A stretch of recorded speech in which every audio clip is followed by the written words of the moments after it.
जय हनुमान, जय माँ सरस्वती, ओम हम पवन नंदनाय स्वाहा। इस वीडियो में अपन लोग देखेंगे committees of constituent assembly. Constitution assembly के कुछ कमेटी थे, जिसमें सबसे पहले बात ये कि कमेटी बनाया क्यों गया था।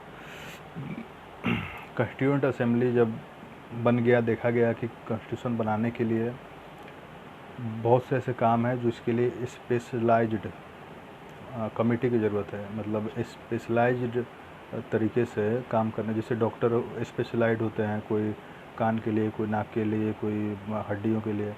तो उसी तरीके से देखा गया कि स्पेशलाइज्ड तरीके से कुछ कमेटी बनाना ज़रूरी है कि उस कमेटी के लोग उसी चीज़ पे फोकस करेंगे, और फिर जो सभी कमेटी के लोग अपना रिकमेंडेशन देंगे ड्राफ्टिंग कमेटी को, और फिर ड्राफ्टिंग कमेटी उसको ड्राफ्ट करके लिखेगा। सबसे इम्पोर्टेंट ड्राफ्टिंग कमेटी को माना गया था, जिसको देखेंगे अभी, जिसके चेयरमैन थे डॉक्टर राजेंद्र प्रसाद। इसीलिए उन्होंने कहा था कॉन्स्टिट्यूशन बनाने वाले में उनका नाम आता है कि उन्हीं का लिखा हुआ है, क्योंकि ड्राफ्ट उन्होंने किया, उसके चेयरमैन वो थे। बाकी सब कमेटी रिकमेंडेशन देता था। तो बहुत सारे कमेटी बनाए गए थे, जिसमें कि 8 मेजर हैं, कुछ माइनर हैं। तो माइनर आप छोड़ दो, माइनर 13 है और 8 मेजर कमेटी हैं। तो मेजर कमेटी को अपन लोग देख लेते हैं। 8 मेजर कमेटी में पहले तो इसको याद करने के लिए अच्छे तरीके से, एक सिस्टमेटिक तरीके से कैटेगराइज करना होगा अपन लोगों को। पहला तो ये है कि जवाहरलाल नेहरू, इसमें से जो 8 मेजर कमेटी है उसमें से 3 मेजर कमेटी के चेयरमैन जो थे वो जवाहरलाल नेहरू के हाथ में था। और 3 हो गया जवाहरलाल नेहरू का, और 3 हो गया राजेंद्र प्रसाद का, 6 हो गया। 1 हो गया वल्लभ भाई पटेल का, सरदार वल्लभ भाई पटेल का 1 हो गया, 7 हो गए, और बच गया 1। तो 1 किसका है मैं बता रहा हूँ आप लोगों को। एस.सी. मुखर्जी, नहीं, एस.सी. मुखर्जी नहीं यार, 5वां फंडामेंटल राइट, ये तो सरदार पटेल का हो गया। अरे 1 जो बच गया B.R. अम्बेडकर का। भाई ड्राफ्टिंग कमेटी 1 बच गया, जो मेजर कमेटी जो B.R. अम्बेडकर का। तो कैसे 8 हो गया? 3 जवाहरलाल नेहरू का, 3 राजेंद्र प्रसाद का, 6 हो गया। 1 सरदार वल्लभ भाई पटेल, 1 बाबा भीमराव अम्बेडकर। तो ये अच्छा तरीका है याद करने के लिए। 3-3, 1-1, 8 हो गया। अब जवाहरलाल नेहरू का 3 कौन सा था? Union power committee, Nehru ji का। Union constitution committee, Nehru ji का। और फिर जो है स्टेट कमेटी, ये भी कितना सिंपल है याद करने का। नेहरू जी के हाथ में 3 मेजर कमेटी था। यूनियन और स्टेट याद कर लो, हो गया काम ख़त्म। यूनियन कमेटी पहला का नाम था, दूसरा का नाम था स्टेट कमेटी। कितना ईजी है, union committee state committee, Nehru ji का हो गया दोनों। बच गया 1, वो है union constitution committee. Simple, Nehru ji का 3 हो गया। अब देखते हैं 3 राजेंद्र प्रसाद का। तो राजेंद्र प्रसाद जी के हाथ में 3 था। पहला तो हो गया क्या, पहला फाइनेंस कहाँ गया भाई यार, अजीब टाइप का लिखा हुआ। इसमें राजेंद्र प्रसाद का देख लो भाई, पल जो मिलता है। Steering committee, rules and procedure committee, ये 2 हो गया राजेंद्र प्रसाद का। Rules and procedure, steering committee. और एक जो है इसमें गायब है, जो कि मुझे याद है, वो इकोनॉमिक कमेटी करके था, इकोनॉमिक एंड स्टाफ कमेटी करके ऐसे कुछ था। ओके, तो 6 ये हो गया। और बच गया सरदार पटेल का provincial constitution committee, Sardar Patel का। और ड्राफ्टिंग कमेटी हो गया B.R. अम्बेडकर का। और सॉरी, सरदार पटेल के 2 थे, एक प्रोविंशियल कॉन्स्टिट्यूशन कमेटी और एक fundamental right, minorities, tribal and excluded areas का एडवाइजरी कमेटी जो बना था। उस एडवाइजरी कमेटी के भी चेयरमैन थे सरदार वल्लभ भाई पटेल, और साथ में प्रोविंशियल कॉन्स्टिट्यूशन कमेटी के भी चेयरमैन थे सरदार वल्लभ भाई पटेल, और राजेंद्र प्रसाद का 2 था, स्टीयरिंग कमेटी और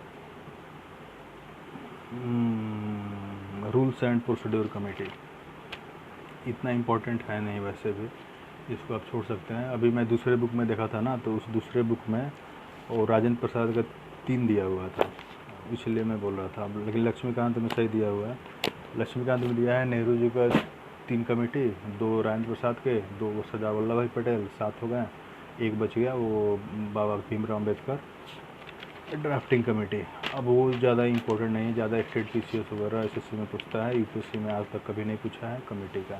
ये मैं देख के बता रहा हूँ आप लोगों को, इसलिए इसको मैं उतना सीरियसली याद भी नहीं किया, थोड़ा थोड़ा बस देख लिया। अब ड्राफ्टिंग कमेटी पे आते हैं। ड्राफ्टिंग कमेटी सबसे, it is the most important committee of the constitution, constituent assembly. इसके चेयरमैन थे अपने बाबा भीमराव अम्बेडकर जी ने। ये जो पहला मीटिंग हुआ था, इसको मतलब इसको बनाया कब गया था? 15 अगस्त 1947 को देश आज़ाद हुआ। ठीक उसके 14 दिन के बाद 29 अगस्त 1947 को बना दिया गया इसका, और इसका चेयरमैन बना दिया गया डॉक्टर BR अम्बेडकर। टोटल जो थे 7 इसमें मेंबर थे, तो उनका भी मेंबर का नाम याद रखना ज़रूरी नहीं है। इतना जान लो कि साउथ के थे ज़्यादा, और एक मुस्लिम थे, और मोस्टली सभी साउथ के ही थे। ओके, तो उसके बाद जो है ये जो ड्राफ्टिंग कमेटी अगस्त में बना था, ये अगस्त 29 अगस्त को बना था। फरवरी 1948, अगले साल फरवरी में इसने अपना पहला जो फर्स्ट क्या बोलते हैं उसको, ईमेल भेजने से पहले जो ड्राफ्ट बनाते हैं, तो पहला ड्राफ्ट बना करके उसने लोगों के सामने प्रस्तुत किया, और 8 महीने का समय दिया गया कि 8 महीने में लोग पब्लिक उसको रिव्यू कर सकता है, कमेंट, क्रिटिसाइज, कुछ चेंज करना हो, क्रिटिसाइज करना हो, तो पब्लिक को पूरे 8 महीने, मतलब समझ लो इतना ज़्यादा समय दिया गया, क्योंकि भाई बहुत इम्पोर्टेंट था। कॉन्स्टिट्यूशन बनाना था देश के लिए, हमेशा के लिए, कोई ऑर्डिनरी लॉ तो था नहीं, तो इसलिए 8 महीने का समय दिया गया। फरवरी 1948 से लेकर 8 महीने कितने हो गया, अक्टूबर 1948 तक, तो 8 महीने तक इसका पूरा पब्लिकली ओपन कर दिया गया। न्यूज़पेपर में सभी जगह लोग उसको देखते थे, क्रिटिसाइज करते थे, अपना सजेशन देते थे। तो सभी लोगों को सजेशन वगैरह कमेंट को देखते हुए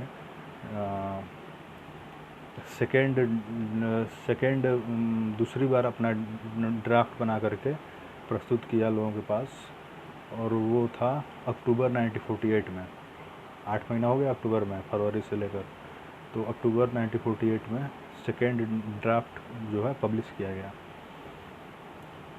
तो ये जो है टोटल जो है 6 महीने 141 डेज ड्राफ्टिंग कमेटी ने बैठा था, मीटिंग किया था, और 141 डेज, तो ये कंप्लीट हो गया अपना। कॉन्स्टिट्यूएंट असेंबली के जो कमेटी हैं यहाँ कंप्लीट होते हैं। अगले वीडियो में देखते हैं अपना माइनर कमेटी भी है 13, उसमें देखें।